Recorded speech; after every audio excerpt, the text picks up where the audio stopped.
Okay so welcome back everyone. और अब हम देखेंगे मनी मार्केट इंस्ट्रूमेंट पे कुछ क्वेश्चंस। मैं आशा करता हूँ कि आपने थ्योरी पढ़ ली है, फिर भी कुछ बेसिक बेसिक चीज़ें हैं जो मैं आपको बता दूंगा। और शुरुआत करेंगे सर कुछ दो तीन चीज़ों से, थोड़ा सा ध्यान में रखना। ये लो एग्जाम्पल के तौर पे लेते हैं कि मान लो कोई बैंक है, स्टार्टिंग में कोई कंपनी ले लो, पैसे की ज़रूरत है तो मार्केट में मनी मार्केट इंस्ट्रूमेंट जैसे कि treasury bill, commercial paper, certificate of deposit ऐसा इशू कर रहे, ठीक है। अब जनरली क्या होता है, बहुत सारे मनी मार्केट इंस्ट्रूमेंट ऐसे भी होते हैं कि मान लो उनकी फेस वैल्यू है 100 रुपीज़ और वो मार्केट में इशू किया जा रहा है और उसका ना कोई कूपन रेट वगैरह नहीं होता। तो ये जो 100 रुपये होता है वो यहाँ से यहाँ पे यानी कि 14 डेज़ बाद, 91 डेज़ बाद, 6 महीने बाद में रिडीम कर दिया जाता है। तो जब वो इशू किया जाता है ना तो वो डिस्काउंट पे इशू किया जाता है, लेट से 10% डिस्काउंट, तो वो हो गया 90 रुपये, राइट। तो अब ये जो डिस्काउंट का अगर रेट कहीं आपको लिखा हुआ मिले तो आप किस पे लगाओगे, 90 पे लगाओगे कि 100 पे लगाओगे? सर ये 100 पे लगेगा फेस वैल्यू पे, ठीक है। बट इन्वेस्टर के एंगल से देखो तो इन्वेस्टर को यील्ड कैलकुलेट करना है, रिटर्न कैलकुलेट करना है। वो तो अपना रिटर्न लेगा न्यूमरेटर में जो कि 90 और 100 के बीच का डिफरेंस है 10 रुपये, और डिनोमिनेटर में वो रखेगा 90, क्योंकि उसने तो इन्वेस्ट 90 ही करा। तो यील्ड हमेशा याद रखना कि मार्केट प्राइस पे लगेगी और डिस्काउंट का रेट जो है वो फेस वैल्यू पे लगेगा। ये एक चीज़ ज़रूर याद रखना। अब बैंक्स कई बार क्या होती है, जब डिस्काउंट रेट निकालती है तो वो 360 दिन का साल पकड़ती है। इन्वेस्टर के लिए तो वो लोग 365 दिन ही पकड़ते हैं। ये जनरल प्रैक्टिस है जो फॉलो की जाती है। अगर आप इसके अलावा भी कुछ लिखते हो तो आप बिल्कुल लिखो, कोई दिक्कत नहीं है आंसर में।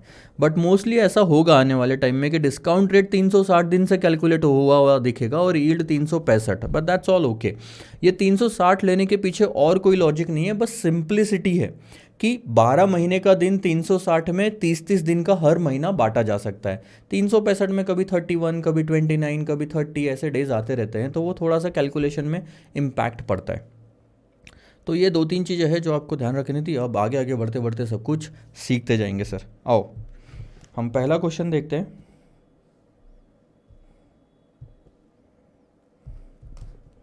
थोड़ा चार्जिंग भी कर लेंगे इसको, ध्यान देना। आरबीआई ने, क्वेश्चन नंबर 111, आरबीआई ने 91 डेज का टी बिल का मतलब होता है ट्रेजरी बिल मार्केट में बेचा, ठीक है, जिसकी फेस वैल्यू थी 100 रुपये और यील्ड है 6% का।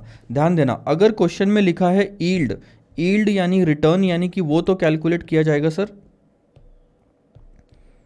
मार्केट प्राइस या इशू प्राइस पे। 100 पे मत कैलकुलेट कर लेना, 100 पे जो होगा वो तो डिस्काउंट रेट होगा। ये तो यील्ड है सर, ये तो सर इशू प्राइस पे लगेगा, ठीक है। What was the issue price, question पूछ रहा है इशू प्राइस क्या है। सिंपल सी बात बताओ, ये देखो ये वाला पार्ट है 100 रुपये, उसको यहाँ पे मिल जाएंगे वापस, जो भी इन्वेस्ट करेगा उसको 100 रुपये वहाँ मिल जाएंगे। 6% जो दिया रहता है यील्ड, ये पर एनम माना जाता है। आपका 91 डेज है तो आप 91 डिवाइडेड बाई 365 में उस रेट को कन्वर्ट कर लो। तो अब मैं बताऊं कैसा फॉर्मूला बनेगा, बहुत सिंपल सी बात है सर। 100 रुपये हमको मिलने हैं, ठीक है, 100 रुपये हमको मिलने हैं। प्रिंसिपल अमाउंट यानी कि इशू प्राइस आप निकाल लो, इसको 1 प्लस प्रिंसिपल तो सेम रखना ही है। आप जो रेट ऑफ इंटरेस्ट है 6% का, आपका जो ये रेट ऑफ इंटरेस्ट है 6% का, इनटू, यानी कि मैं 0.06 लिख लूँ, 0.06 इंटू 91/365 कर दो, और क्या रहेगा इसमें सॉल्व करने जैसा और बाकी। सो इस क्वेश्चन को अगर मैं सॉल्व करता हूँ तो क्या मेरी इशू प्राइस आ जाएगी? हाँ सर मेरी इशू प्राइस आ जाएगी। देखो 6.06 इंटू 91 डिवाइडेड बाई 365 प्लस 1 यानी 1.015, तो आंसर आता है 98.52। अब आपको लगेगा सर ये क्या नया फॉर्मूला इस्तेमाल किया जा रहा है यहाँ पे, बट ऐसा कुछ भी नहीं है। ये फॉर्मूला और कुछ नहीं है, compound amount is equal to principal in bracket 1 plus r, बस ख़त्म, वही है और कुछ भी नहीं है। क्योंकि कंपाउंडिंग नहीं हो रही है तो पूरा साल लेने की ज़रूरत ही नहीं है आपको, 91 डेज़ में तो कहानी ख़त्म हो रही है। आ जाओ सर क्वेश्चन नंबर 112 पे। 98.52 पे इशू किया गया था, तो ये जो 6% है ना वो इसका रेट था 98.52 का। सपोज मिस्टर एक्स परचेज करते हैं ट्रेजरी बिल 9940 पे। अब इशू प्राइस आपको दे दी गई है, 91 डेज और फेस वैल्यू भी आपको दे दी गई है, तो क्या निकालने बोला जाएगा? यील्ड शायद निकालने बोलेंगे। Then what would be his annualised investment rate, यानी कि यील्ड ही हो गया ना। और एनुअलाइज डिस्काउंट रेट, अब दोनों पूछ लिया। डिस्काउंट कैलकुलेट किया जाएगा फेस वैल्यू पे, इन्वेस्टमेंट रेट यानी कि रिटर्न कैलकुलेट करा जाएगा इशू प्राइस पे। तो ये चीज़ का ध्यान रखना बहुत। 9940 और 10,000 में डिफरेंस सिर्फ 60 रुपये का है सर, ध्यान देना। इन्वेस्टमेंट रेट कैलकुलेट किया गया है इशू प्राइस पे और डिस्काउंट रेट कैलकुलेट किया गया है 10,000 पे। न्यूमरेटर में देखोगे तो इसको भी 60 रुपये, इसको भी 60 रुपये। इसका 60 रुपये जब लिखते हो तो वो कमाई मानी जाती है, यहाँ 60 रुपये लिखते हो तो माना जाता है कि डिस्काउंट दिया गया है। बट आप डिस्काउंट में देखना 360 डेज यूज़ हुआ और इन्वेस्टमेंट में 365 डेज यूज़ हुआ है, कहानी खत्म। और ये सब जो 60 रुपये का था ये 91 डेज़ का था ना। हमें जो रेट निकालने होते हैं वो पर एनम निकालने होते हैं, कभी भी ध्यान देना। अगर क्वेश्चन में दिए है तो पर एनम मानते हैं, निकालना है तो पर एनम निकालना होता है। बट ये जो 60 रुपये का था डिस्काउंट या इन्वेस्टमेंट, वो 91 डेज़ का था, हमने उसको 365 में कन्वर्ट करा। ठीक है, अगला क्वेश्चन देखो। अब गवर्नमेंट मान लो पे करती है 5,000 एट मेचोरिटी फॉर 91 डेज, तो ये हो गई फेस वैल्यू ट्रेजरी बिल। और अगर mister Y is desirous to earn किस पे करेगा सर, इशू प्राइस पे अर्न करेगा। अच्छा, लेकिन दिक्कत हो गई, यहाँ एनुअलाइज डिस्काउंट रेट बोल रहा है तो फेस वैल्यू पे ही लगाना पड़ेगा। 3.5% आप फेस वैल्यू पे लगाओगे, लेकिन ये 3.5% सर पर एनम रहेगा। एक चीज़ का ध्यान रखना, तो 3.5% पर एनम जो है उसको 91, अच्छा 91 डिवाइडेड बाई 365 करो पहले तो आपको पता चलेगा 91 डेज़ का डिस्काउंट कितना आएगा। वो 5,000 में से माइनस कर दो, कहानी खत्म। वो 5,000 में से माइनस कर दो। देखो, तो आप अगर सिंपल भाषा में लिखना चाहते हो तो 5,000 1 माइनस 0.035, पूरा तो नहीं करोगे, इंटू 91 डिवाइडेड बाई 365। देखो 0.035 इंटू 91 डिवाइडेड बाई 365, और वो 1 में से मैंने माइनस कर दिया, इंटू 5,000, 4956, ये रहा। ठीक है सर, आगे बढ़े। बहुत इजी थे 3 क्वेश्चन तो। अब धीरे धीरे थोड़ा सा सिचुएशन बढ़ता जाएगा ना, मज़ा आएगा तभी। अब देखो ये वाले क्वेश्चन है, ये मनी मार्केट इंस्ट्रूमेंट मतलब शॉर्ट टर्म मार्केटेबल सिक्योरिटीज़ है। कोई पर्टिकुलर नाम नहीं लिया कि ये ट्रेजरी बिल है, कमर्शियल पेपर है, क्या है क्या है क्या है। ध्यान देना, Wonderland limited has access cash of 20 lakh. कितना पैसा पड़ा है उनके पास में, 20 लाख पैसा पड़ा है, जो कि वो इन्वेस्ट करना चाहते हैं शॉर्ट टर्म सिक्योरिटीज़ में। कहाँ पे सर, शॉर्ट टर्म सिक्योरिटीज़ में इन्वेस्टमेंट करना चाहते हैं 20 लाख का। बट ये इन्वेस्टमेंट करने के लिए आप ध्यान देना उनका कुछ एक्सपेंस आएगा, जो कि है 50,000 रुपये का। ठीक है, the securities invested will have an annual yield of 9%। आप एक चीज मान के चलो, 20 लाख पूरा इन्वेस्ट हो रहा है, 50,000 हमारे जेब से और खर्चा अलग से लग रहा है, 20 लाख में से नहीं काटना है। तो 20 लाख पे आप कितना कमाओगे, 9% कमाओगे, 1,80,000 होता है वो। ठीक है, कंपनी क्या चाहती है, ध्यान देना, कितने पीरियड के लिए आपको इन्वेस्टमेंट रखना पड़ेगा कि आपकी इनकम टैक्स पे करने के पहले की इनकम 5% आए। बोलो, अगर आपको 5% इनकम चाहिए तो, यार ये ना पेंसिल चार्ज होने का टाइम नहीं मिल रहा है, बट ठीक है, आपको अगर 5% की इनकम चाहिए तो वो कितनी हुई सर, वो तो 1 लाख की हुई। तो क्या आप सिर्फ 1 लाख ही रिकवर करना चाहोगे?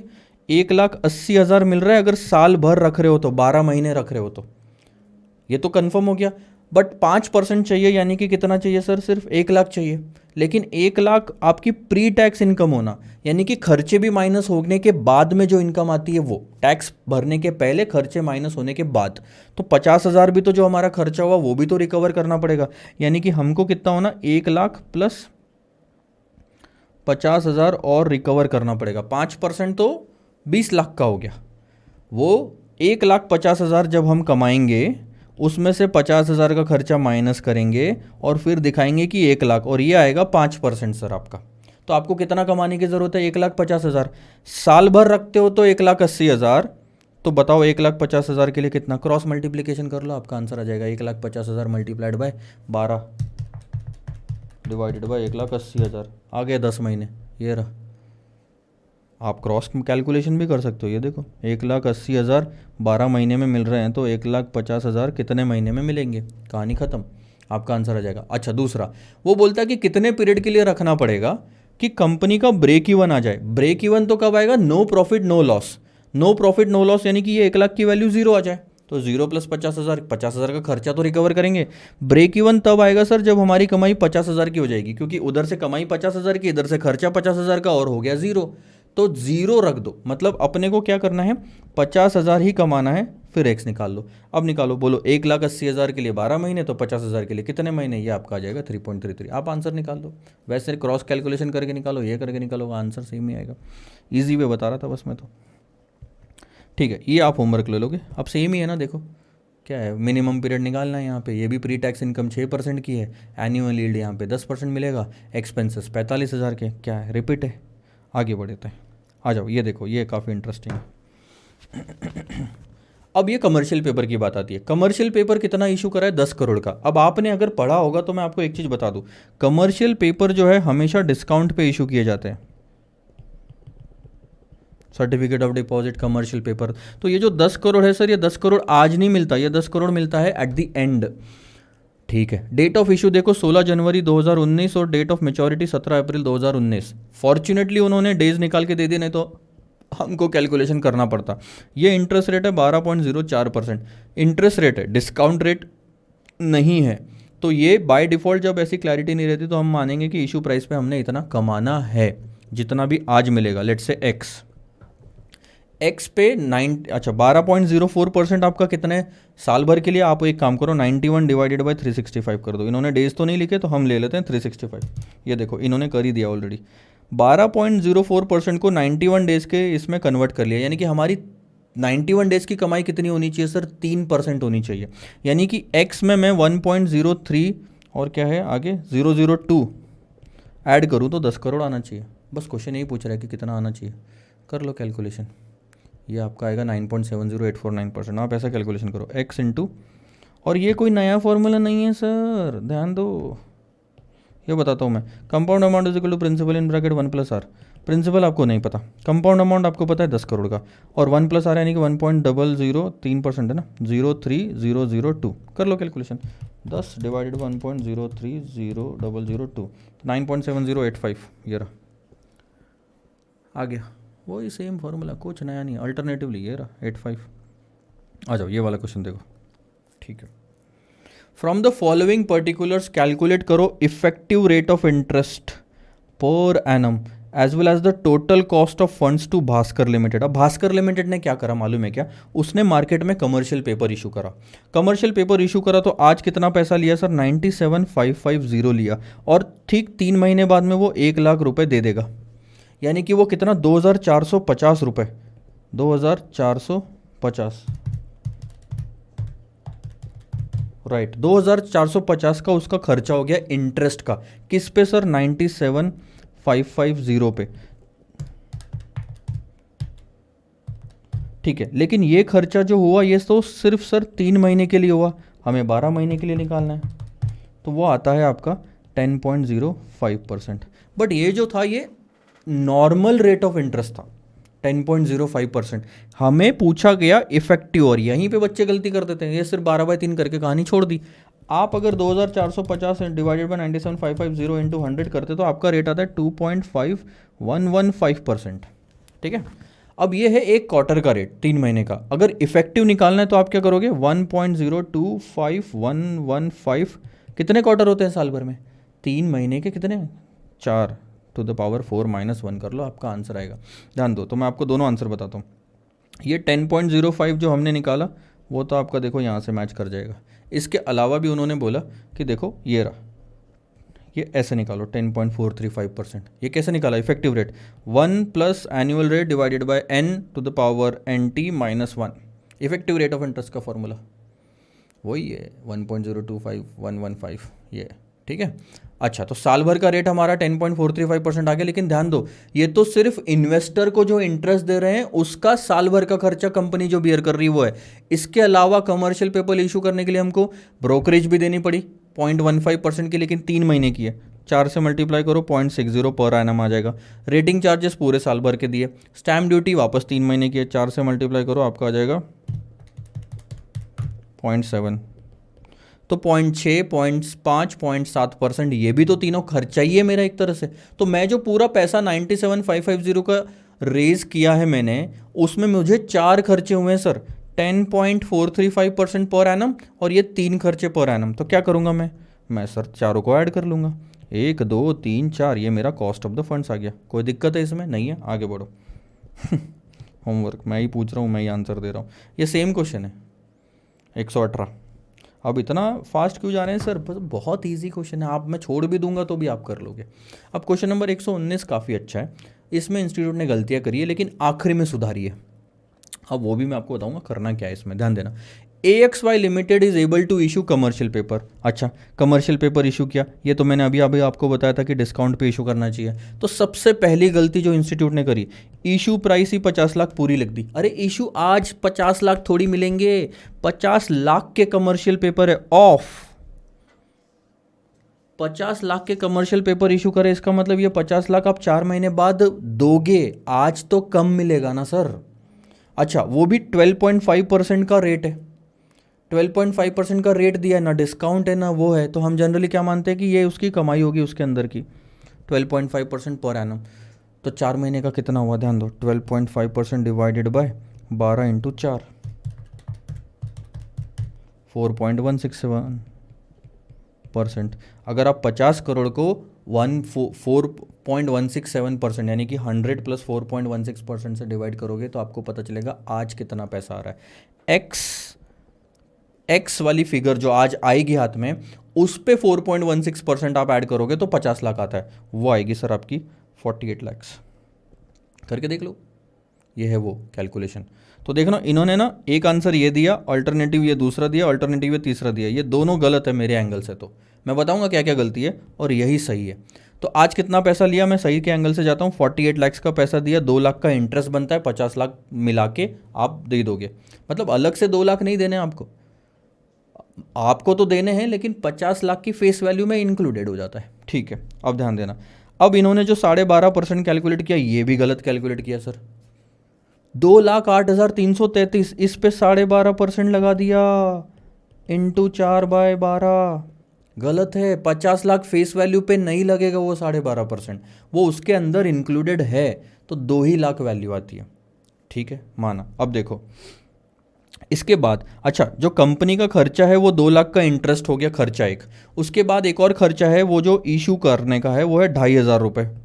तो 2,02,50,000 कंपनी की टोटल कॉस्ट हो गई। ये दोनों के दोनों पीएनएल में डेबिट होंगे। इससे क्या होगा, प्रॉफिट कम होगा, प्रॉफिट कम होने से टैक्स में बचत होगी। अच्छा, टैक्स में जो बचत होगी वो 30% की होगी, यहाँ पे क्लियरली दिया हुआ है। मैं क्यों ये सब बता रहा हूँ, क्योंकि क्वेश्चन बोलता है कि कॉस्ट ऑफ फंड निकालो आफ्टर टैक्सेस। तो अगर कुछ खर्चे हो रहे हैं तो उस पर टैक्स सेविंग, इनकम हो रही है तो टैक्स की पेमेंट आएगी। ठीक है, अब क्वेश्चन बोलता है कि जितना भी आपके पास आएगा पैसा, उसमें से 1.5 लाख रुपए तो बैंक में आपको पूरे टाइम मेंटेन करके रखना है, आप इस्तेमाल नहीं कर सकते। तो सबसे पहली बात तो मेरे पास 48 लाख का पैसा आएगा, मानते हो बात को। अच्छा, 48 लाख मेरे पास में आया ना, इसके बाद मैंने 2 लाख रुपए अलग से निकाल के रख दिए क्योंकि मेरे को इंटरेस्ट देना है। मैंने पॉइंट जो भी 2,500 है वो भी मैंने अलग से निकाल के रख दिया, और इसके अलावा 1.5 लाख रुपए मैं इस्तेमाल कर ही नहीं सकता, यानी अब जो बचा हुआ पैसा है वो मैं इस्तेमाल कर सकता हूँ मार्केट में। ये देखो यहाँ पे कैलकुलेशन दिखेगा आपको, 48 लाख आए, उसमें से 2 लाख गए, 2,500 गए और 1.5 लाख गए। ध्यान देना, ये तो आउटफ्लो है सारा, कैश आउटफ्लो, कैश आउटफ्लो, और ये भी कैश आउटफ्लो माना जा रहा है क्योंकि कोई वो नहीं है, यूज़ नहीं कर पा रहे हम। जो कैलकुलेशन कर रहे हैं वो है कि हम कितना पैसा इस्तेमाल कर सकते हैं हमारे पास में, तो हम ये 3 पैसों का तो इस्तेमाल कर ही नहीं सकते, तो ये हटा दिया। अब जो 44-47 बचा है, ये पैसा हम इस्तेमाल कर सकते हैं पूरे 4 महीने के लिए। तो बेसिकली देखा जाए, जो भी हम पे कर रहे हैं इस पैसे को इस्तेमाल करने के लिए पे कर रहे हैं, तो हमारे लिए तो फंड्स यही हुए ना, हमारे लिए तो फंड्स यही हुए। ठीक है, और खर्चा क्या क्या है सर, ये एक्सपेंस है, ये एक्सपेंस है, मिनिमम बैलेंस तो एक्सपेंस होता नहीं है। तो देखो, कॉस्ट ऑफ द फंड बहुत आसानी से निकाला जा सकता है। कितना पैसा आपको इस्तेमाल करने मिल रहा है वो आप ले लो डिनोमिनेटर में, और खर्चा ले लो ऊपर, लेकिन खर्चे पे टैक्स सेविंग होगी तो आफ्टर टैक्स फिगर ले लो। ये सारा जो खर्चा है ये सिर्फ 4 महीने का है sir, divided by 4 multiplied by 12 करोगे तो साल भर का निकल जाएगा। ये है आपकी असली फिगर।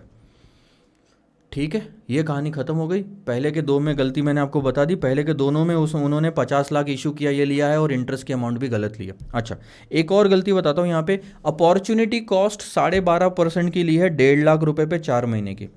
इन्होंने बोला कि यार 1.5 लाख रुपए तो हमें इस्तेमाल करने मिल ही नहीं रहा है, हम उस पर 12.5% कमा सकते थे जो कि नहीं कमाया, तो वो भी मैं खर्चा मान लेता हूँ, वो भी इन्होंने यहाँ पे ऐड कर दिया 6250। पहली बात तो ऐड किया तो यहाँ पे टैक्स क्यों नहीं सेविंग ली, चलो टैक्स सेविंग का तो लॉजिक बैठता ही नहीं है, बट मैं बोलता हूँ 6,250 भी गलत है। क्यों गलत है ये भी बताता हूँ, आप ध्यान देना। ये जो 1.5 लाख की अमाउंट है आपको क्लियरली दिख रहा है, आपने 48 में जो आया था उसमें से माइनस करिए, मानते हो बात को। 1.5 लाख की जो अमाउंट है वो 48 जो आया था उसमें से माइनस किया, और ये जो 2 लाख रुपए का आप इंटरेस्ट पे कर रहे हो, ये पूरे 48 लैक्स पे कर रहे हो। जो इंटरेस्ट रेट दिया था 12.5% का, किस पे लग रहा है वो? 48 पे लगा के ही तो 2 लाख आया। अगर 48 पे आप ऑलरेडी इंटरेस्ट 2 लाख का पे कर रहे हो, तो ये 1.5 लाख रुपए भी तो इसके अंदर इंक्लूडेड है। इसका मतलब इस पे भी तो आप इंटरेस्ट ऑलरेडी दे रहे हो किसी को, तो और खर्चा लेने की क्या जरूरत है इस पे 6,250 का? इधर बैंक को जिससे लिया उसको भी पैसे दोगे 1.5 लाख पे, और ये फालतू का खर्चा भी लोगे। मतलब ही नहीं बनता, डबल नहीं आ सकती अपॉर्चुनिटी कॉस्ट सर। ठीक है, तो ये वाला ही आंसर सही है। ठीक है सर, ये वाला अब आप होमवर्क ले लेंगे।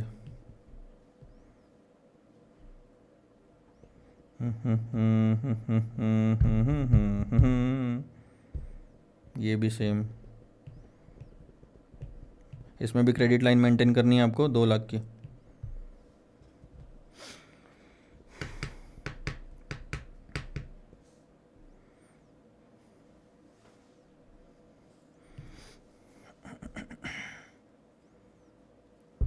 इसमें भी इशू प्राइस निकालना है, बहुत सिंपल है, मैं बताता हूँ, ध्यान देना।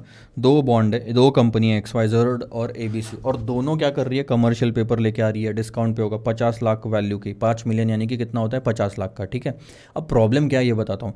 XYZ की जो क्रेडिट रेटिंग है वो है A1 और ABC की है A3। तो A1 अच्छा माना जाता है, A3 थोड़ा बुरा माना जाता है। ठीक है, A3 का मतलब है ये जो कंपनी है वो थोड़ी रिस्की ज़्यादा है as compare to first company, तो ABC कंपनी थोड़ी ज़्यादा रिस्की है, और उसी वजह से उससे जो रिटर्न मांगा जा रहा है वो थोड़ा ज़्यादा मांगा जा रहा है। भैया ज़्यादा रिस्की कंपनी में इन्वेस्ट करोगे तो ज़्यादा रिटर्न ही मांगना पड़ेगा, 8.5%।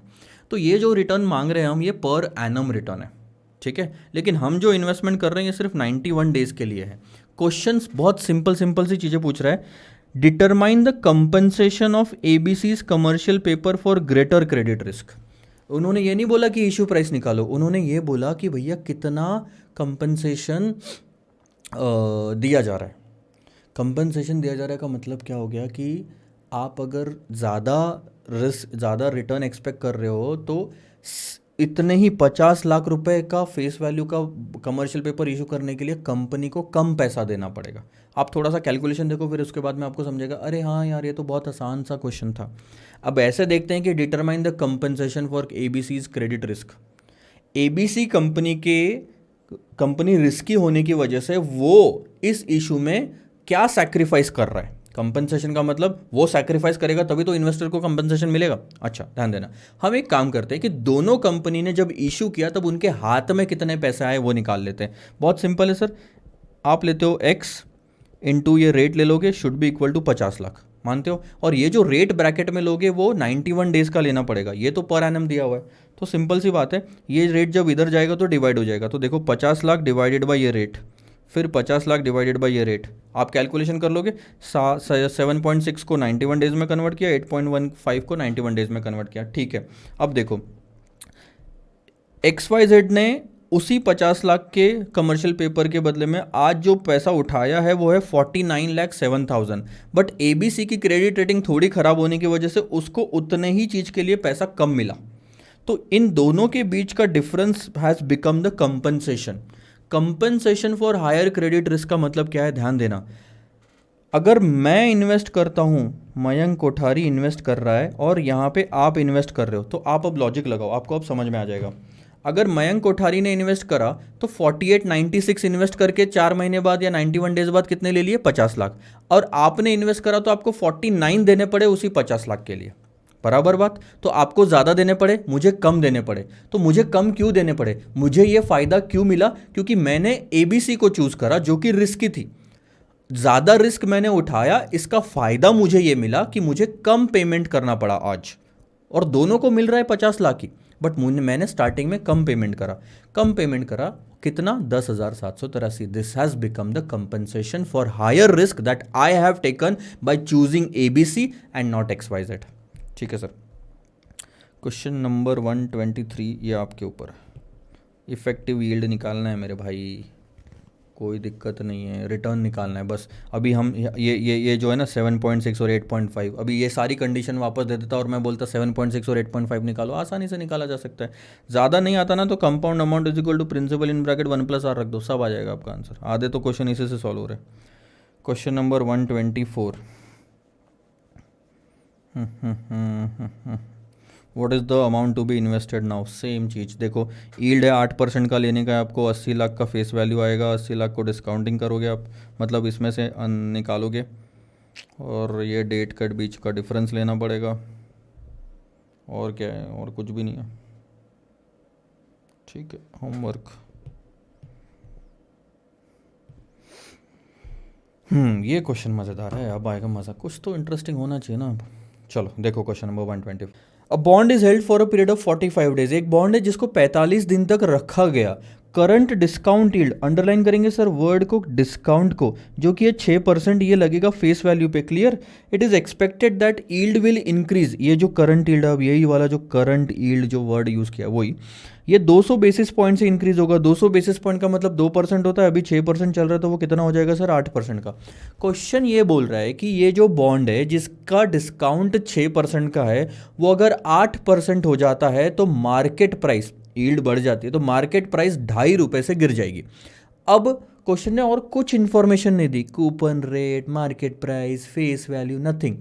फेस वैल्यू हमें निकालनी है और उसके बाद हमें इक्विवेलेंट यील्ड बताना है। ये है सर रिटर्न वाला यील्ड, ध्यान देना, यह है रिटर्न वाला यील्ड जो कि इशू प्राइस पे या मार्केट प्राइस पे कैलकुलेट होगा, बराबर, ठीक है। बट उन्होंने ये भी नहीं बोला कि ये इक्विवेलेंट यील्ड जो निकालना है 6% के डिस्काउंट यील्ड पे या 8% वाले डिस्काउंट में, मतलब जब 6% डिस्काउंट दिया गया था तब का निकालना है कि 8%, हम दोनों केस में निकाल लेंगे क्योंकि दिया हुआ नहीं है। अब क्वेश्चन को आप आसानी से समझो। 125, ध्यान देना, ये टाइमलाइन है, ठीक है, ये टाइमलाइन है ना, हमारे पास में फेस वैल्यू भी नहीं दी हुई है। चलो ठीक है, अब आप मान के चलो कि फेस वैल्यू है x और 6% अभी, अच्छा 6% का क्या मतलब होता है सर, ध्यान देना, 6% divided by 45 divided by 360 multiplied by 45 divided by 360 कर लेता तो मेरे को एक रेट मिल जाएगा। वो रेट क्या है और क्यों है ये भी बताता हूँ। 0.75%। आप ध्यान दो, 6% जो है वो सर साल भर का लगेगा ना, लेकिन हमने तो 45 डेज तक के लिए ही रखा है, तो ये आता है 45 डेज का डिस्काउंट रेट आता है 0.75%। और ध्यान देना फेस वैल्यू पे ये डिस्काउंट लगेगा, यानी x में से 0.75% अगर मैं माइनस कर दूं तो मेरी इशू प्राइस आ जाएगी। तो मैं क्या यहाँ पे ऐसा लिख सकता हूँ, x इंटू 1 माइनस 0.0075 डेसिमल में, ये जो मैंने लिखा ये और कुछ नहीं, इशू प्राइस है, ठीक है। अब वैसे ही 8% वाले किस्से में अगर हम करें 45/360 करके तो वो आता है 1%। और यहाँ पे अगर प्राइस x है तो मैं यहाँ ले लेता हूँ x in bracket, face value अगर x है 1 माइनस 0.01। अगर ये x है और डिस्काउंट 1% है तो आज की इशू प्राइस 1% से कम होनी चाहिए फेस वैल्यू से, ठीक है। और ये भी वैसे ही।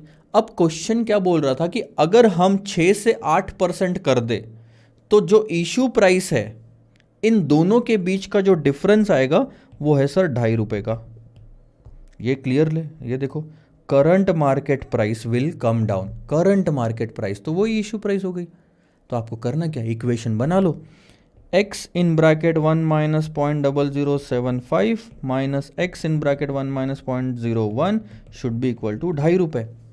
और कुछ नहीं सर, इन दोनों के बीच का डिफरेंस 0.25%, ₹2.50 डिवाइडेड बाई ये कर दो ना तो भी आपका आंसर आ जाता, ठीक है, ₹2.50 डिवाइडेड बाई 0.25%। बट चलो ठीक है, ऐसा देख लो, x इन x ये जो आएगा ये आएगा 0.0025, नहीं 0.99 वो आएगा,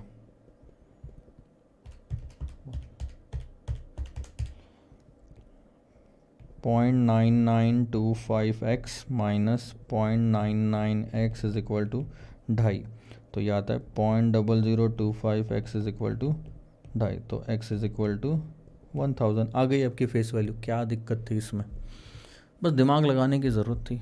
चलो ठीक है, अच्छा ये आ गया। अब हम क्या निकाल ले कि अगर 6% पे ₹1000 में से हम माइनस करते 0.75 तो यहाँ पे इशू प्राइस क्या आती और यहाँ पे इशू प्राइस क्या आती। क्यों निकालने की ज़रूरत है, क्योंकि इसी के भरोसे तो रिटर्न निकलेगा, यील्ड निकलेगी सर। देखो अगर हम ₹1000 में से 0.75% माइनस कर देते हैं तो 992.50 इज़ द प्राइस। 992.50 यहाँ पे इशू प्राइस थी। अब ये भी निकाल लेते हैं हम, 1000 में से 1% माइनस कर दे तो 990 रुपये इशू प्राइस थी। अब क्या निकालना है, दोनों केस में यील्ड निकालना है। यील्ड का तो सबसे पहले आप फॉर्मूला लिख लो कि ऊपर में आ जाएगा रिटर्न, यहाँ आ जाएगी मार्केट प्राइस, लेकिन ये जो निकलेगा ये 45 दिन का रिटर्न निकलेगा। आपको इसको 360 में कन्वर्ट करना है, क्योंकि मैंने यहाँ पे स्टार्टिंग में भी 360 लिए थे तो वहाँ पे भी 360 ले रहा हूँ, आप 365 भी ले सकते हो, इंटू 100 बस रख दो। पहले केस में आप देखोगे 7.5 रुपये का फ़र्क पड़ रहा है, तो 7.5 रुपये डिवाइडेड बाई 992.50 इंटू 100, और इस केस में 10 रुपये डिवाइडेड बाई 990। सही बोल रहा हूँ ना? अगर आपकी कमाई निकालनी है तो आप तो इसी पे निकालोगे। देखो 992.50 दे के मैंने 1000 रुपये ले लिए, 990 दे के मैंने 1000 रुपये ले लिए, तो यहाँ 7.5 रुपये इस पे कमा रहा हूँ, यहाँ पे 10 रुपये इस पे कमा रहा हूँ।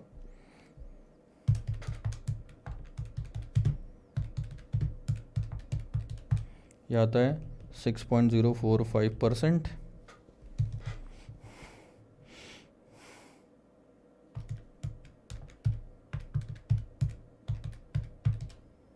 यह आता है 8.08%।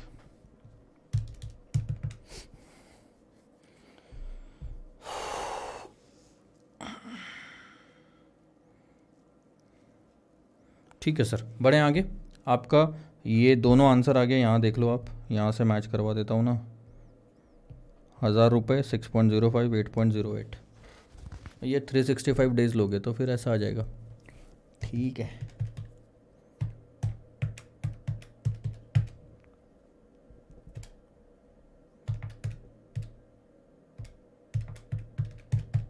चलो आगे बढ़े। क्वेश्चन नंबर 126 होमवर्क क्या है देख लो। करंट प्राइस निकालनी है, आप आसानी से निकाल सकते हो। 100 की फेस वैल्यू दी है, डिस्काउंट यील्ड है तो उस फेस वैल्यू पे लगेगा 45 डेज, तो इशू प्राइस ने आप निकाल सकते हो, इजीली निकाल सकते हो। ठीक है, यही अभी किया है अपन ने। इक्विवेलेंट यील्ड यही अभी वापस किया था, तो इशू प्राइस जो निकलेगी उस पर इक्विवेलेंट यील्ड लेना। ये है रिटर्न और वो है डिस्काउंट, दोनों में फ़र्क है। आप बोलोगे सर ये क्या है, फिर ये रिटर्न नहीं है, रिटर्न नहीं है। कंपनी जितने डिस्काउंट पे बॉन्ड बाहर निकाल रही है वो है, वो आपका रिटर्न नहीं है। आपका रिटर्न ये आएगा सर, ठीक है, बट ये आ जाएगा आपका 45 डेज़ का। उसको कंपाउंडेड वाले फॉर्मूला में डालो, 1+r/n⁻⁴ इधर टी तो नहीं आएगा बट ये, तो इफ़ेक्टिव रेट भी आ जाएगा आपका। करके देखो, कुछ नया नहीं है। अब आते हैं सर लास्ट वाले कॉन्सेप्ट पे। आप अगर इसमें देखोगे तो मैं बता देता हूँ, हमने शुरू करा था सर ट्रेजरी बिल से, तो ट्रेजरी बिल के क्वेश्चन देखे। उसके बाद ध्यान देना, हमने ट्रेजरी बिल के 3 क्वेश्चन देखे। उसके बाद मनी मार्केट इंस्ट्रूमेंट सिर्फ ऐसे ही लिखा था और कुछ डिटेल तो दी नहीं थी कि कौन सा है, तो हमने वो 2 देखे। कमर्शियल पेपर के हमने काफ़ी सारे क्वेश्चन देखे, सर्टिफिकेट ऑफ डिपॉजिट के 2, ये जो बॉन्ड यील्ड वाले थे ये 2। अब सारे के सारे क्वेश्चन 27, 28, 29, 30, 31 जो है ये रेपो रेट पे, रीपर्चेस एग्रीमेंट पे। ये क्या होता है मैं बताऊँगा, ठीक है। इसमें हम क्या क्या सीखेंगे सर। रेपो रेट क्या होता है, डर्टी प्राइस क्या होती है, हेयर कट क्या होता है, बोरोविंग क्या होती है, बाईबैक प्राइस क्या होती है, फर्स्ट लेग सेकंड लेग क्या होता है, और क्या है क्लीन प्राइस। ये तो पता ही है आपको, डर्टी प्राइस क्लीन प्राइस क्या होता है। अच्छा, और एक चीज़ क्लियर करता हूँ, ये आपका होमवर्क है, ये आपका होमवर्क है, ये ले लूँगा मैं थोड़ा बहुत आखिरी में। ये रिवर्स मेथड पे, रिवर्स कैलकुलेशन, अगर आपके पास, मैं भूल गया यहाँ पे लिखना, अगर आपके पास में कॉन्सेप्ट शीट होगा तो यहाँ पे आप लिख दो लास्ट वाले में रिवर्स कैलकुलेशन।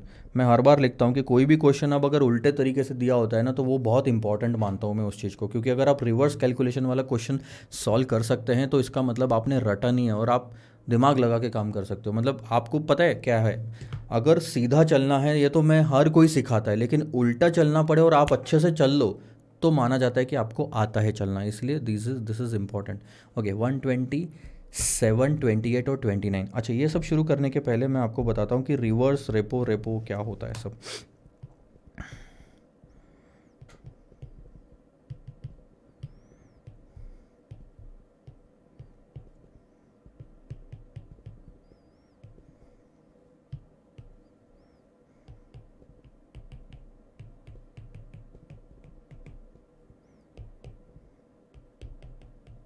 ठीक है, अब बेसिकली क्या है, बहुत ही आसान सा कॉन्सेप्ट है, ज़्यादा दिमाग नहीं लगाना पड़ेगा आपको, बट समझना तो खैर पड़ता ही है।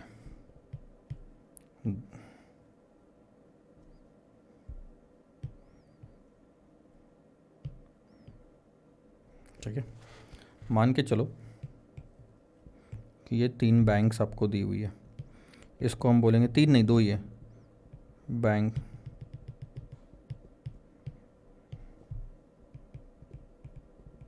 वन, बैंक 2 और ये बैंक 1। अब सर वापस 1 क्यों ले लिया? अब लेने दो ना, क्या दिक्कत है, आपकी जगह आपकी पेंसिल थोड़ी आईपैड। अच्छा ध्यान देना, अब क्या होता है, बैंक 2 को पैसों की ज़रूरत होती है तो वो बैंक 1 से ले सकती है शॉर्ट टर्म के लिए, लेकिन बैंक 1 ऐसे फ्री में पैसा नहीं देती। बैंक 2 में क्या चल रहा क्या नहीं चल रहा किसको पता, पैसा वापस नहीं मिला तो ऐसे केस में जो पैसा दिया जाता है, फंड्स जो दिए जाएंगे, उसके अगेंस्ट में सिक्योरिटीज़ खरीदी जाती है। ठीक है, ये सिक्योरिटीज़ बैंक 2 बेचेगा बैंक 1 को। ये सिक्योरिटीज़ की ओनरशिप किसके पास होती है? बैंक 2 के पास में होती है। ये हो सकता है बैंक 2 ने खरीद रखी हो गवर्नमेंट ऑफ इंडिया या फिर और मार्केट से कहीं पे, जिस पे उसको इंटरेस्ट मिल रहा है। कौन इंटरेस्ट खा रहा है? बैंक 2 इंटरेस्ट खा रहा है ऑलरेडी। तो उसके पास सिक्योरिटीज़ है, उसकी कुछ मार्केट वैल्यू है, वो उसने उठा के दे दी बैंक 1 को।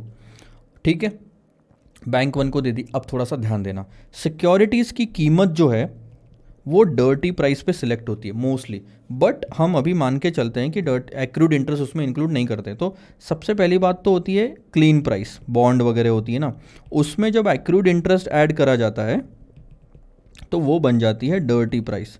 तो ये होती है उसकी रियल वैल्यू। लेट्स से कि 100 करोड़ रुपए के हमारे पास में सिक्योरिटीज़ है। ठीक है, और अब क्या होता है, ध्यान दो, ये भी मान लो यह है 30 अप्रैल। ठीक है, इसके बाद आएगा 31 मई, इसके बाद आएगा 30 जून, और ऐसे करते करते 30 सितंबर को नेक्स्ट इंटरेस्ट का पेमेंट होना है। अभी अभी एक इंटरेस्ट का पेमेंट हो चुका है, हाफ ईयरली है मान के चलो, तो 30 अप्रैल को हो गया। अब आप अगर यहाँ पे अपनी सिक्योरिटीज़ बेच रहे हो दूसरे बैंक को, तो एक तरह से देखा जाए तो 2 महीने का इंटरेस्ट उसमें एक्रू हो चुका है। लेट से वो इंटरेस्ट एक्रूड आता है 5 करोड़ का, तो 105 करोड़ की टोटल डर्टी वैल्यू आ गई। Dirty price of all the bonds is 105 crore. अब आपको क्या लगता है कि आपने अगर बैंक 1 को 105 करोड़ की सिक्योरिटीज दी है तो वो भी आपको 105 करोड़ के फंड्स दे देगा? बिल्कुल नहीं सर, वो आपको 105 करोड़ के फंड्स नहीं देगा। वो आप सेफर साइड रहने के लिए वो 2 से 3% इसमें से काट लेगा। अगर 3% हम काट देते हैं तो कुछ अमाउंट आती है 101.85। ये जो 3% काटता है उसे हेयर कट कहा जाता है, या फिर आप उसे इनिशियल मार्जिन भी कह सकते हो। ठीक है, उसने साइड में रख लिया, सेफर साइड में। क्यों रखा ये भी बताऊंगा। अब 101.85 आया, ये 101.85 पैसा किसने दिया? बैंक 1 ने बैंक 2 को दे दिया, लेकिन कुछ दिनों के लिए दिया है। लेट से वो 14 दिन के लिए दिया है, बहुत शॉर्ट टर्म के लिए ये सारी कहानी चलती है। क्या फ्री में पैसा दिया जाएगा? बिल्कुल भी नहीं सर, इंटरेस्ट कैलकुलेट करा जाएगा 10% पर एनम के हिसाब से। ठीक है, तो 14 दिन कंप्लीट होने के बाद अच्छा, उसके पहले की एक बात बताता हूँ, वो तो खैर बात की बात है। ये 3% का लॉजिक है, क्यों 2% 3% ऐसा हेयर कट या इनिशियल मार्जिन रखा जाता है? देखो बहुत सिंपल सी बात है, अगर 105 के बदले 105 दे दिए और 14 दिन कंप्लीट होने के बाद मान लो बैंक 2 ने हमको पैसा वापस ही नहीं करा, बैंक 2 ने पैसा वापस नहीं करा, तो आप क्या करोगे? उनकी सिक्योरिटीज मार्केट में ले जाके बेचोगे, और मार्केट में उस दिन प्राइस गिर गई 105 की जगह पे ये अगर 100 रुपये हो गए या 102 103 हो गए, तो आपको तो नुकसान हो जाएगा।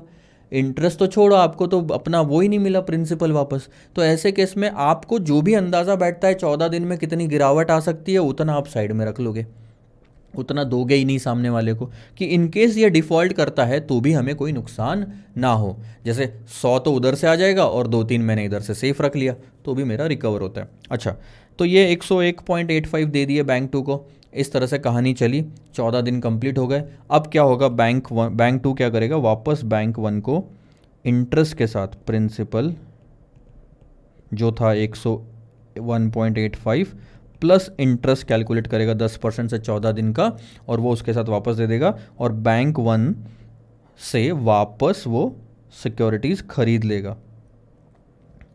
तो मैं यहाँ पे लिखता हूँ, अच्छा यहाँ पे चलो जाने दो, यहाँ लिखता हूँ रीपर्चेस कहते हैं उसको, यानी कि मैंने सिक्योरिटीज़ वापस खरीद ली।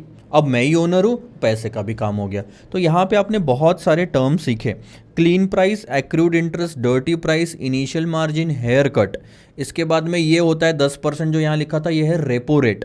ठीक है, इन सिक्योरिटीज़ का भी एक कूपन रेट होता है मार्केट में, जिससे अपन को इंटरेस्ट मिल रहा होता है, लेट से 12%, तो उसे कूपन रेट कहते हैं। ठीक है, जब वापस खरीद लिया जाता है तो उसे रीपर्चेस कहते हैं। This entire agreement is called as repurchase agreement, कि मैं आज आपको बेच रहा हूँ लेकिन इस कंडीशन पे ही बेच रहा हूँ कि आप मुझे वापस दे दोगे ये चीज़। ऐसा नहीं आप बोल दोगे मुझे नहीं चाहिए फंड्स, आप ले जाओ मार्केट में। अभी देखो क्या होता है, अगर इसकी वैल्यू बहुत बढ़ गई, अगर बॉन्ड्स की वैल्यू 100 का 120 130 हो गई, तो काय को इंटरेस्ट चाहिए हमको? क्यों इंटरेस्ट चाहिए हमको? हम बोलेंगे रख ले भाई तेरा पैसा पूरा, मैं तो बॉन्ड मार्केट में तेरे वाले बेच के ज़्यादा पैसा कमा सकता हूँ। तो बट ऐसा नहीं हो सकता, इसीलिए ये रीपर्चेस एग्रीमेंट बनता है। तो एग्रीमेंट में पहले से ही स्पेसिफाइड होता है कि आप हमें ये वापस दे दोगे, ये सिर्फ सिक्योरिटी के तौर पर आप रख रहे हो। ठीक है, अब क्वेश्चन सॉल्व करेंगे तो कुछ चीज़ें और हमें पता चलेगी। तो आओ सर क्वेश्चन सॉल्व करते हैं। क्वेश्चन नंबर 127 थोड़ा सा कॉम्प्लिकेटेड है, थोड़ी सी गलतियाँ भी मुझे नज़र आई है इसमें, मैं आपके उसके बारे में बताऊंगा। लेकिन मेरे हिसाब से गलतियों से और एक कॉम्प्लिकेटेड से कॉम्प्लिकेशन से शुरू करने से अच्छा थोड़ा बहुत हम इजी क्वेश्चन पे जाते हैं। तो 127 128 को छोड़ो, पहले हम 129 लेते हैं, फिर 28 लूँगा, फिर 27 लूँगा। चलो ठीक है। अब देखो, bank A enters into a repo for 14 days with bank B. Bank A और बी ने दोनों ने 14 दिन के लिए एक रेपो वाला एग्रीमेंट करा है, री परचेस एग्रीमेंट। ठीक है, bank be in 12% government of India 2017। 12% बताता है कूपन रेट, किसने इशू किया? गवर्नमेंट ऑफ इंडिया ने। क्या है? बॉन्ड है, 2017 में ये मैच्योर हो जाएंगे। ठीक है, एट अ रेट ऑफ 5.25%, ये है आपका रेपो रेट, कि जो भी आप पैसा लेने वाले हो वो 5.25% पर एनम के हिसाब से आप वापस करोगे। ये 5 करोड़ जो है इसे फेस वैल्यू कहा जाता है, ₹5 5 करोड़ मिल नहीं रहे सर, 5 करोड़ के बॉन्ड्स है वो। ठीक है, assuming that the clean price is 99.42। Market में क्लीन प्राइस पे नहीं, क्या कहते हैं उसे, डर्टी प्राइस पे बात चलती है। ठीक है, इनिशियल मार्जिन 2% का है, डर्टी प्राइस का 2% रख लिया जाएगा साइड में, फिर आपको देंगे सर हम। And days of accrued interest to be 292 days का इंटरेस्ट एक्रू हो चुका है। तो सबसे पहले क्या निकालो? डर्टी प्राइस निकालो। कैसे निकालोगे सर? बहुत बढ़िया, आप देखो 99.42 क्लीन प्राइस लग रही है, तो फेस वैल्यू कितनी होगी अंदाज आपको लेना पड़ता है ऐसे टाइम पे, तो 100 रुपये लोगे।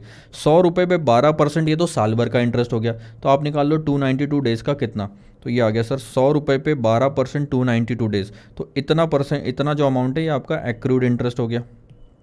ठीक है, और क्लीन प्राइस में ऐड कर दिया तो आपकी डर्टी प्राइस आ गई। मानते हो डर्टी प्राइस आ गई। अब ध्यान देना, 5 करोड़ जो है ये फेस वैल्यू वाले हैं। 5 करोड़ डिवाइडेड बाय 100 करोगे आप, तो आपके आ जाएंगे नंबर ऑफ बॉन्ड कितने हैं टोटल, और उसको डर्टी प्राइस से मल्टीप्लाई करोगे तो उसकी रियल मार्केट वैल्यू आ जाएगी, कि उस number of bond multiplied by market price, तो मार्केट वैल्यू आ गई। इतने के बॉन्ड अगर मैं ले रहा हूं और उसमें से मैंने सिर्फ 2% हटाना है, तो मैंने कितना, सिर्फ 98% उनको पेमेंट करूंगा। तो ये अमाउंट आ जाता है कि कितना सामने वाले को हम देंगे एज अ लोन। इसको बोलते हैं अमाउंट ऑफ बोरोविंग। आप इसको अमाउंट ऑफ बोरोविंग बोलो या फिर फर्स्ट लेग बोलो। ये रहा, ध्यान देना, नॉमिनल वैल्यू 5 करोड़ की थी, उसको डिवाइड किया 100 से, तो आए number of bonds. Number of bond बोलो या क्या था यहाँ पे, गवर्नमेंट ऑफ इंडिया बॉन्ड, ये तो नंबर ऑफ बॉन्ड, उसको मार्केट प्राइस से मल्टीप्लाई करके मार्केट वैल्यू आई। और देखना ये जो कर रहे हैं हम, ये और कुछ नहीं 98% है, यानी कि 2% हटा के बाकी सब देने को लो रेडी हो गए लोन में। तो इतना अमाउंट है सर लोन का जो दूसरी बैंक को मिलेगा ये सारी सिक्योरिटीज देके, 534,85,117 मार्केट वैल्यू का 98% मिलेगा। क्लियर हो गया आपको? ये फर्स्ट लेग हो गया। अब बोलते हैं रीपेमेंट। तो ठीक 14 दिन बाद कितने पैसे हमें देने पड़ेंगे? जितने लिए उस पे इंटरेस्ट 5.25% से, और क्या देना है? और कुछ भी नहीं देना सर। ये देखो, जितने लिए उस पे 5.25% से 14 दिन का इंटरेस्ट। अब इन्होंने यहाँ पे 360 लिया है, हाँ ठीक है, क्लियर है। ये 365 नहीं लेना सर, यहाँ पे क्लियर लिखा हुआ अगर है कि 360 डेज इन अ ईयर लो, तो वही चलाना है पूरे क्वेश्चन में। अदरवाइज 365 ठीक था, तो कोई दिक्कत आई आपको? इसमें आपने इंटरेस्ट ऐड कर दिया, 5 करोड़ 35,94,000 आपने वापस दे दिया, कहानी खत्म। आपकी बॉन्ड आपके पास वापस आ गए, कहानी खत्म। ईजी, आपको समझ आया? सेकंड लेग क्या होता है? देखो यहाँ पे अगर आप पैसा ले रहे हो उसे फर्स्ट लेग कहते हैं, यहाँ दे रहे हो इंटरेस्ट के साथ उसे सेकंड लेग कहते हैं। आई बात समझ में। फेस वैल्यू या नॉमिनल वैल्यू जो होती है वो आपके सिर्फ कैलकुलेशन के काम आती है, वो आपको मिलती नहीं है सर। मार्केट वैल्यू में वो कन्वर्ट की जाती है, उसमें से initial margin haircut minus किया जाता है, फिर आपको पैसा मिलता है। ठीक है, यहाँ जो आप रीपेमेंट करते हो ध्यान देना, वो बॉन्ड की वैल्यू नहीं होती, वो बॉन्ड की वैल्यू में इंटरेस्ट वगैरह ऐड करके आपको देना पड़ता है। ठीक है, अब हम देखते हैं इसके पहले वाला क्वेश्चन 128। आओ जाओ, देखो तारीख दी है 30 जून 2015। कौन सी बैंक है? पंजाब नेशनल बैंक ने प्रपोज किया कि उसे चाहिए लोन। कितना चाहिए सर? वो नहीं दिया हुआ है। और किस बैंक से चाहिए? सीबी बैंक से चाहिए। ठीक है, फॉर अ पीरियड ऑफ कितने दिन के लिए? 14 दिन के लिए। 12% के रेट से ये हो गया आपका रेपो रेट। 30 और किसके अगेंस्ट में चाहिए? उसके लिए आप गिरवी क्या रख रहे हो? 13.5%। ये कूपन रेट हो गया। गवर्नमेंट ऑफ इंडिया की सिक्योरिटी जिसकी फेस वैल्यू 400 करोड़ है। ठीक है, जिसकी करंटली ट्रेडिंग एट 410 करोड़ दिया है, जिसकी मेचोरिटी आएगी 30 सितंबर 2015 को। अभी अगले 6 महीने में ये मैच्योर होने ही वाला है। अब कूपन डेट्स अगर आप देखोगे तो 30 अप्रैल को इंटरेस्ट मिलता है और सितंबर को मिलता है। अब अगर आप ध्यान दोगे यहाँ से आगे बढ़ोगे तो 31 डेज बाद आ जाएगा मई, प्लस 30 डेज बाद आ जाएगा जून, और ये हो गया जून खत्म। तो 61 डेज का इंटरेस्ट एक्रू हो चुका है। एक गलती क्वेश्चन में जो मुझे लगी वो ये है कि उन्होंने क्लियरली नहीं बोला ये 410 करोड़ की जो ट्रेडिंग है हो रही है वो क्लीन प्राइस पे हो रही है। क्लीन प्राइस पे हो रही है, अगर वो दे देते तो अच्छा होता, क्योंकि इन्होंने 410 को क्लीन प्राइस ही ट्रीट किया। आपको अगर पता ही नहीं होगा क्वेश्चन एग्जाम में क्या कर लोगे आप? तो कुछ अजम्पशन लेते हो तो वो लिखना ही पड़ेगा। ठीक है, चलो ठीक है, तो ये क्लीन प्राइस है मान के चलो, अभी मैंने बता दिया तो मान के चलो 410, उसमें एक्रूड इंटरेस्ट ऐड करो। ठीक है, तो आपको पता चल जाएगा टोटल मार्केट वैल्यू कितनी। हेयर कट तो कुछ है ही नहीं यहाँ पे, तो उतना पैसा आपको मिल जाएगा। That is your first leg. But first leg चाहिए क्या आपको? हाँ, द अमाउंट ऑफ बोरोविंग जो बोल रहे हैं ना, अमाउंट ऑफ बोरोविंग, यही तो हुआ फर्स्ट लेग आपका, कि कितना पैसा आपको मिल रहा है। उसके बाद उन्होंने बोला बाईबैक प्राइस क्या है सिक्योरिटीज़ की। फर्स्ट लेग तो निकाल लिया, चलो पहले वो निकाल लेते हैं फिर बाद में बातें करते हैं। तो 410 में मुझे एक्रूड इंटरेस्ट ऐड करना है, और तो क्या है उसमें ज़्यादा कुछ लग ही नहीं रहा है मुझे। और इंटरेस्ट जो है एक्रूड इंटरेस्ट जो लगेगा वो 12 नहीं 13.5% से 400 पे कितने दिन का? 61 डेज़ का। तो देखो कितना आसान हो गया कहानी। 410 तो ठीक है, वैल्यू होगी सिक्योरिटी की, एक्रूड इंटरेस्ट निकालेंगे 400 पे 13.5% 61 डेज़ के हिसाब से निकाल लो, और ये 30 जून होना चाहिए था। चलो अमाउंट सही है 9.15। तो इतना हो गया आपका डर्टी वैल्यू। इसमें से हेयर कट माइनस होगा, दिया है नहीं, इनिशियल मार्जिन दिया है नहीं दिया, तो पूरा का पूरा पैसा आपको लोन में मिल जाएगा। बोरोविंग आ गई आपकी, वही तो फॉर्मूला हुआ सेम टू सेम। ठीक है अच्छा, अब बात होती है sir buy back price of security. 14 दिन खत्म हो जाने के बाद जो सिक्योरिटीज़ हम वापस ले रहे हैं उसकी प्राइस कितनी है?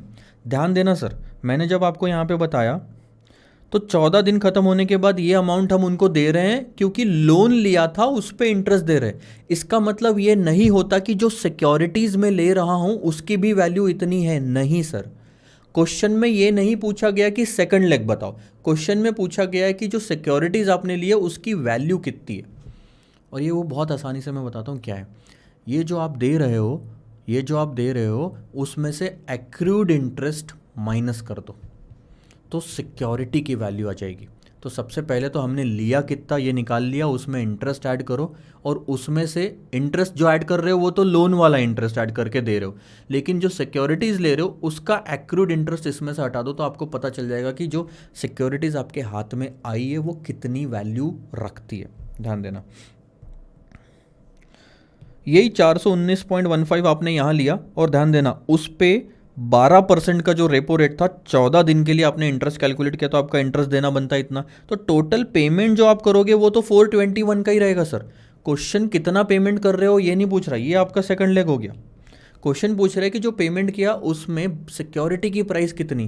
बहुत सिंपल सर, उसके अंदर दो ही चीज़ हो सकती है क्योंकि हमने सिक्योरिटी ली, एक तो सिक्योरिटी की प्राइस और एक्रूड इंटरेस्ट।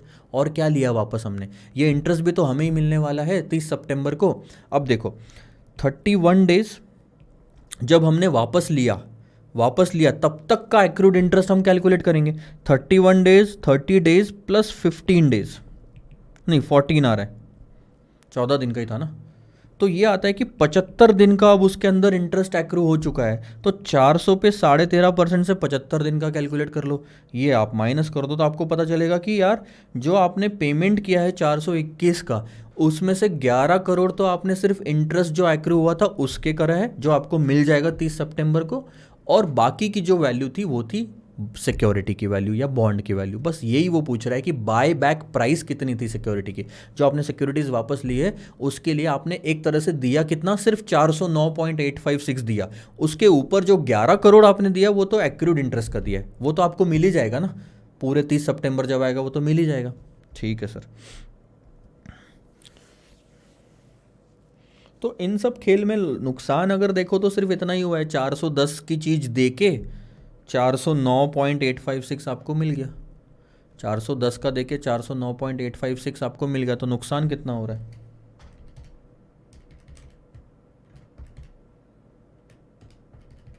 0.144 का नुकसान हो रहा है। अरे कहाँ गया?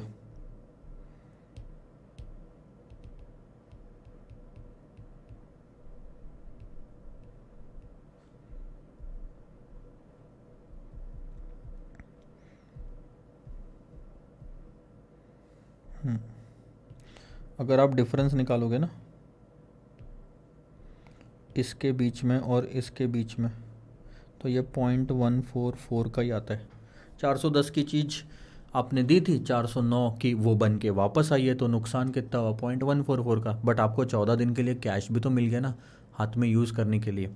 और ये 0.144 का डिफरेंस आप एक और जगह से निकाल सकते हो, पता है आपको कहाँ से निकाल सकते हो? मैं आपको बताता हूँ, 2 सेकंड देना मुझे।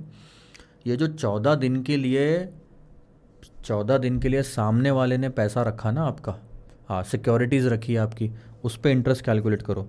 400 करोड़ पे 13.5% इंटू 14/360 अगर कैलकुलेट करोगे, वो रख ले रहा है इतना पैसा आपका, 13.5% इंटू 14/360, तो वो आता है 2.1 करोड़।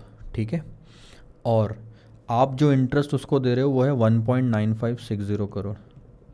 इन दोनों के बीच का डिफरेंस देखो, वो भी आता है 0.144 करोड़, एग्जैक्ट उतना ही आता है।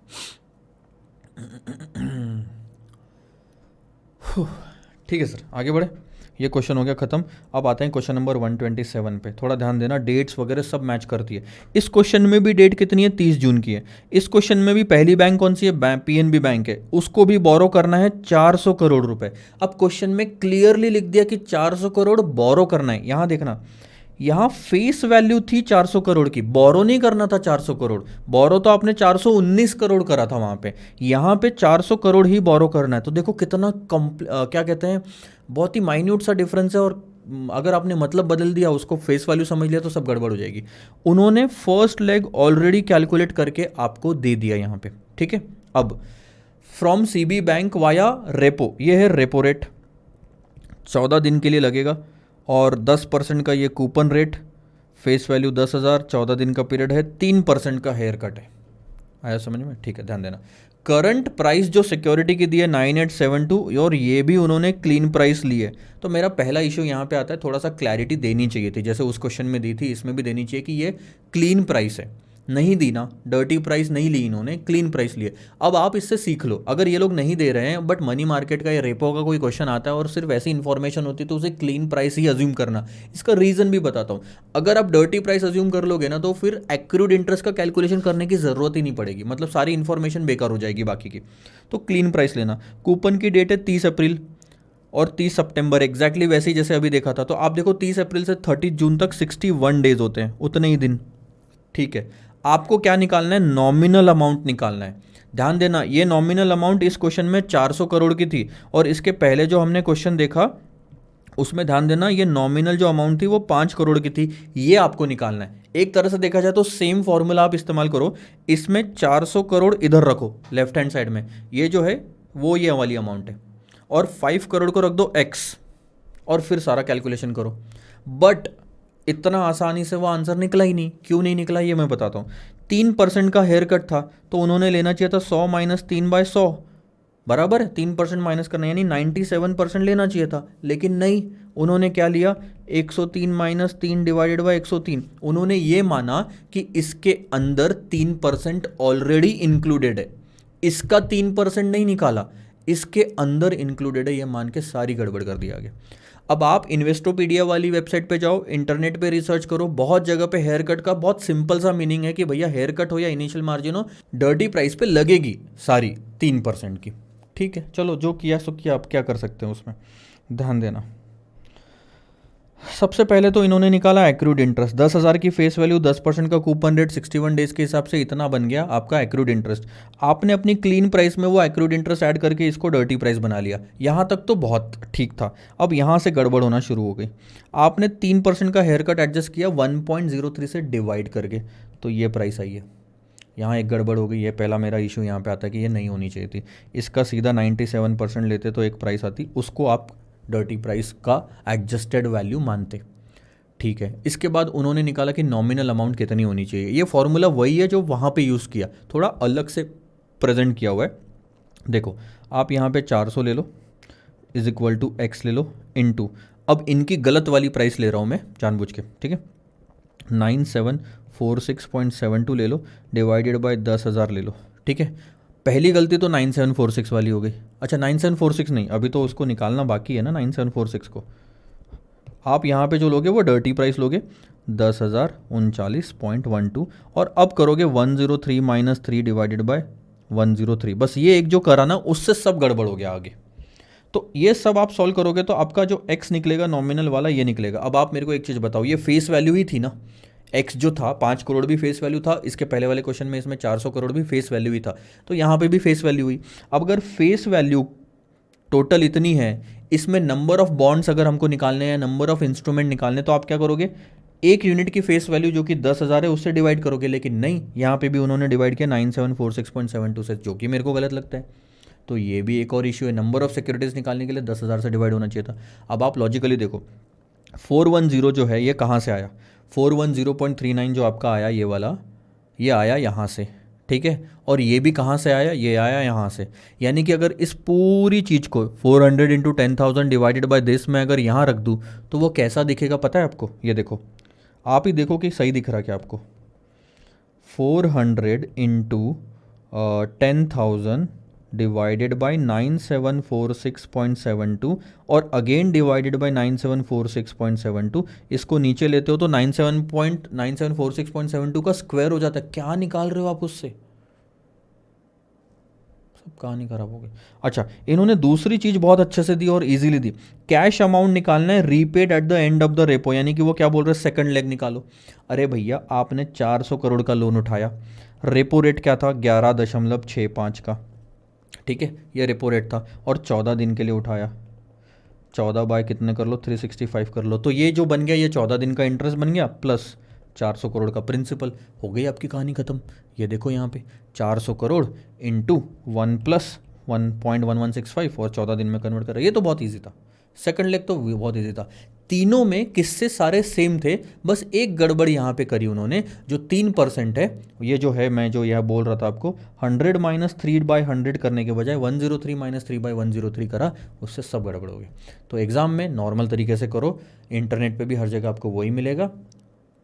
और ये वाला एक तरीका 28-29 हो गया। अब 30 आपके लिए होमवर्क ले लो, और 31 थोड़ा रिवर्स वाला कैलकुलेशन है तो मैं आपको समझा देता हूँ, ध्यान देना। अभी आप मेरे को एक चीज़ बताओ, मैं 31 शुरू करने के पहले बताता हूँ। ये आपने पहला क्वेश्चन देखा 29, इसमें क्या निकाला हमने, सबसे पहले डर्टी प्राइस निकाली। डर्टी प्राइस को हमने यहाँ पर इस्तेमाल करा था, आपको अगर याद होगा तो डर्टी प्राइस को हमने यहाँ पर इस्तेमाल करा था, और फिर जाके हमारी फर्स्ट लेग निकली, और फर्स्ट लेग पे और इंटरेस्ट ऐड करा तभी तो हमारी सेकंड लेग निकली, बराबर है। अब रिवर्स कैलकुलेशन करना है तो सबसे पहले सेकंड लेग लो। अब उन्होंने क्या दिया, सारा डेटा दे दिया आपको, ये वाला भी दे दिया, फर्स्ट लेग भी दे दिया, और बोलते रेपो रेट निकालो। ये फॉर्मूले में रख के क्या रेपो रेट नहीं निकल सकता, निकल सकता है। अच्छा, रेपो रेट भी आ गया। अब आप आ जाओ इसके पहले वाले में, अब वो बोलते फर्स्ट लेग भी आपको दे दिया, नॉमिनल वैल्यू भी आपको दे दी, उन्होंने बोला कि डर्टी प्राइस निकालो। क्या इस फॉर्मूले में रख के डर्टी प्राइस नहीं निकाल सकते, अगर आपको 534 और 5 करोड़ भी दिया हुआ है तो डर्टी प्राइस भी निकाली। अब उन्होंने बोला कि चलो डर्टी प्राइस है, आप क्लीन प्राइस निकाल के दिखाओ, तो इस फॉर्मूले में डर्टी प्राइस और एक्रूड इंटरेस्ट कैलकुलेट करके रख दिया, मेरी क्लीन प्राइस आ गई। अब ध्यान देना आपका फर्स्ट लेग दिया है, सेकंड लेग दिया है, ठीक है, और उसके बाद में फेस वैल्यू भी दी है, तीनों चीज़ें दे दी। इनिशियल मार्जिन आपका 1.25% का भी दे दिया, कितने दिन का इंटरेस्ट एक्रू हुआ वो भी दे दिया, तो आप कैलकुलेट कर सकते हो। ठीक है, इतना तो हो गया। उसके बाद वो बोलते हैं सबसे पहले रेपो रेट निकालो, तो आपने सेकंड लेग के फॉर्मूले से स्टार्ट करा, second leg is equal to first leg और वो इंटरेस्ट, तो आपने इसमें रेपो रेट ले लिया। सेकंड लेग आपको दिया हुआ है फर्स्ट लेग आपको दिया हुआ है, आपको बाकी सारे रेट दिए, रेपो रेट आपने निकाला। अब डर्टी प्राइस निकालने बोलते हैं, वो डर्टी प्राइस निकालने बोलते हैं। ध्यान दो, आपको फर्स्ट लेग दिया हुआ है, नॉमिनल वैल्यू भी दी हुई है, डर्टी प्राइस यहाँ पे है, और ये ना 125 की जगह इसको 1.25 कर लेना। थोड़ा सा गलत हो गया था मेरे पार्ट पे, मैं यहाँ पे लिख लेता हूँ, तो वो पॉइंट डालना रह गया, 100 माइनस 1.25, ठीक है, तो 98.75 हो गया, ये डर्टी प्राइस आ गई। इसी डर्टी प्राइस को यहाँ रख लो और इंटरेस्ट एक्रूड निकालो, तो आपकी क्लीन प्राइस आ गई, कहानी ख़त्म। ईजी था ना। इसी तरह से सर हमारा सिक्योरिटी वैल्यूएशन का चैप्टर खत्म हुआ, इसके साथ साथ अपना सारे के सारे क्वेश्चन खत्म हो गए। मैं आपसे दरख्वास्त करूंगा कि प्लीज़ मेक श्योर आप किसी तरह से पूरे फॉर्मूलेस को रिवाइज़ करें, चार्ट्स को रिवाइज़ करें, और उसी के बाद में हम नेक्स्ट लेक्चर में देखेंगे पोर्टफोलियो मैनेजमेंट स्टार्ट करेंगे। आई नो मैं थोड़ा सा धीरे चल रहा था, सिक्योरिटी वैल्यूएशन आपका पहला चैप्टर था, समझियो बात को, आपका पहला चैप्टर था इतना बड़ा वाला, और 131 क्वेश्चन उसी में ही है, और छोटा छोटा बहुत है, हर दो क्वेश्चन के लिए एक एक कॉन्सेप्ट पढ़ाना पड़ रहा है। आपने देखा होगा बॉन्ड रिफंडिंग, बॉन्ड इम्यूनाइजेशन और कॉन्वेक्सिटी, दो तीन क्वेश्चन के लिए आपको इतना लंबा पढ़ाना पड़ रहा था। क्वेश्चन जल्दी सॉल्व हो रहा था, लेकिन कॉन्सेप्ट समझाने में थोड़ा टाइम लग रहा था, तो इन सब चीज़ों की वजह से टाइम बढ़ा है। हो सकता है 100 घंटे का जो टाइम मैंने बताया वो थोड़ा बहुत और बढ़ जाए by the end of the total lectures, but ठीक है, थोड़ा बहुत मैं कोशिश यही कर रहा हूँ कि आपका टाइम भी बचा लूँ और सब कुछ पढ़ा भी दूँ।